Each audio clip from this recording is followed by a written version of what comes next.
Hey, what's going on, everyone? It's Walt here from Down the Block Sports, and today I want to talk about Major League Baseball. The trade deadline ended yesterday. The Boston Red Sox decided to buy and sell. What I want to talk about today is what the Red Sox did at the deadline and how this affects the team moving forward. Again, I'm Alec Walt. This is Down the Block Sports. Don't forget to like this video and subscribe to the channel for more of my exclusive content. Yes, the trade deadline was yesterday. The Boston Red Sox made some moves, and I was fully expecting all week for the Boston Red Sox to completely tear down this roster outside of a couple of infielders.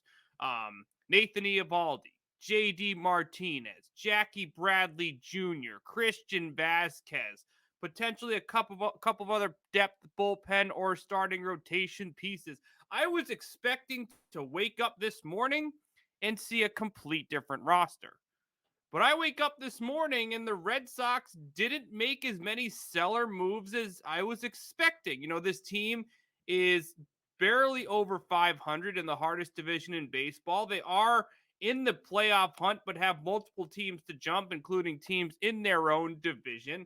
And it just seemed like the direction of the franchise was going in a sell mode. Now, 2 days ago, they were in sell mode.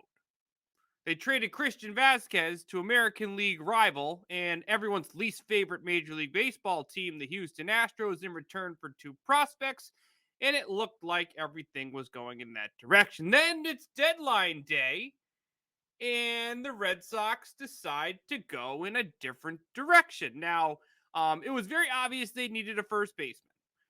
Eric Hosmer rejected the trade to the Washington Nationals, as most people would expect, as the Nationals are arguably the worst team in Major League Baseball. He comes to Boston and now will play first base. Other moves included the Red Sox acquiring Tommy Pham for a player to be named later, and Reese McGuire to play catcher for Jake Diekman.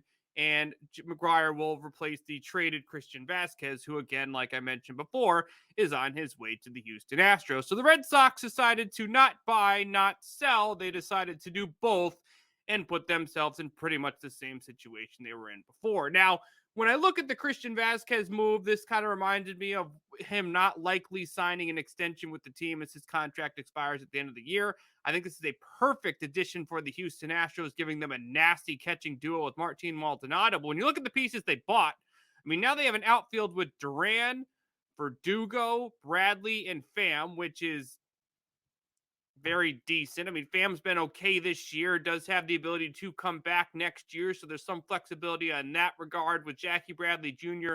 becoming an unrestricted free agent. And then Eric Hosmer was the real head scratcher for me, because he was owed about $44 million, and we were really figuring out what he was going to be getting paid by the Boston Red Sox. They released the numbers of what he's getting paid, and it's shocking the value the Red Sox are receiving. In 2022, for the rest of this season, the Red Sox are paying him just under $250,000.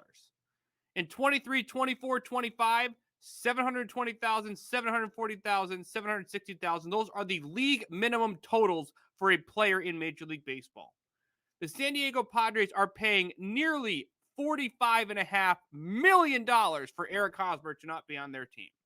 So now I wake up this morning realizing why the Boston Red Sox were getting involved in a Juan Soto mega deal to have him come to the Boston Red Sox. And they did receive 2 other prospects in the deal. Jay Groom, who in some people's minds is a top 10 prospect on the Red Sox, was projected to be much better when he was drafted about 5 years ago, but of course has dealt with injuries and inconsistencies. He's on his way to San Diego in the deal for Eric Hosmer. So the Red Sox at this deadline decided to buy and sell, which is a very interesting strategy. I look at the team right now, specifically around the infield. Hosmer's story when healthy, Bogarts and Devers, and I think that's a pretty good infield.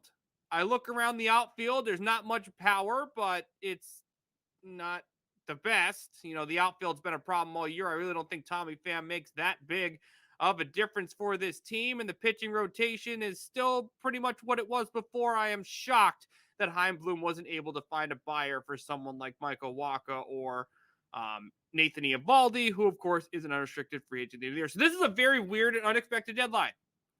I fully expected the Boston Red Sox to sell. I wake up this morning, JD still a Red Sox. Nathan Eovaldi still a Red Sox.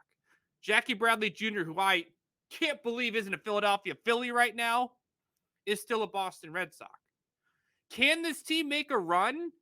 I mean, they're not that far out, but if you make the move for Christian Vasquez, which now that I look at it, you probably shouldn't have moved him anyways. Where does this put you? They were a 500 team at the trade deadline. Do you really think they're that much different than a 500 team right now? I mean, yes, Hosmer is by far the best defensive first baseman we've had at the position. No more dealing with Dalbec's not terrible defensively, but he's been so inconsistent offensively this year that he's kind of lost his role as the everyday first baseman. Franchy Cordero isn't a first baseman, and I hold my breath every time someone throws a ball to him to get a out at first base. Hosmer's a veteran that's a roughly a 270 hitter with power numbers certainly trending in the opposite direction as he is nearing his mid-30s. But the strategy going into this deadline was very interesting because I feel like Chaim Bloom only made those moves because, it's a player to be named later. Tommy Pham's a Major League Baseball player. Why not?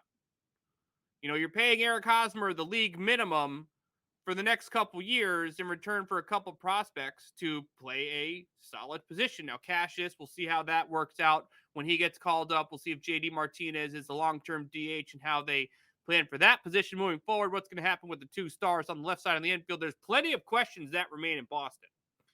But I was fully expecting a rebuild here at the deadline, and that's not what we got. So we're looking at a team that's roughly 500 right now. We're looking at a team that's in the hardest division in Major League Baseball. We're looking at a team that is also in a league with other teams that made major moves. The Yankees are stacked. They're going to win the division. I'm not even worried about them. The other teams that are in the wild card hunt, Whit Merrifield to the Blue Jays, it's a great move. Tampa Bay is going to be Tampa Bay. They added David Peralta, an outfielder who's feel like has been in Arizona for 500 years, it seems like. So he's finally on his way out. We all know Tampa finds a way to make those good moves at the deadline. They're going to be a competitive team. Cleveland didn't do anything crazy. I'm not really too scared of the Cleveland Guardians. The Twins made some solid moves. They're a team that I also believe improved at the deadline. Didn't make any major splashes, so I'm not really afraid of them as a playoff team, but the division's so bad that they're basically going to walk their way into it. So the AL got a lot better. I don't believe the Red Sox I think the Red Sox got a little bit better because, paying Eric Hosmer the league minimum to play first base is a great value. But the 500 team remained a 500 team. The unrestricted free agents that have the chance to walk for nothing at the end of this year, and quite possibly will, you're not able to rebuild this team and get something for. So this is all I have to say with Chaim Bloom. You better have a plan for JD. You better have a plan for Bogarts. And you absolutely better have a plan for Rafael Devers. So this was a decent team before the deadline. This is a decent team after the deadline. And I'm going to be 100% real with you Red Sox fans. I still don't think this is a playoff team in Major League Baseball. I don't think they have the rotation. Nathan Eovaldi certainly coming back helps. Their bullpen is okay and has been very okay all season. I expect the bats to be fine and the defense to improve with Hosmer at first base. But, man, wouldn't this team look a little bit better if Vasquez was still on it? And it sucks seeing him in a Houston Astros jersey. So, a very unexpected deadline. I fully expected some of the key names on this roster to move, but they're still here in a buy and sell, and we all know how that works in Major League Baseball. What do you think of the moves the Boston Red Sox made at the trade deadline? Feel free to give me your thoughts in the comment section below. Also, don't forget to like this video and subscribe to the channel for more of my exclusive content. Thank you, everyone, for tuning in, and we will see you very soon.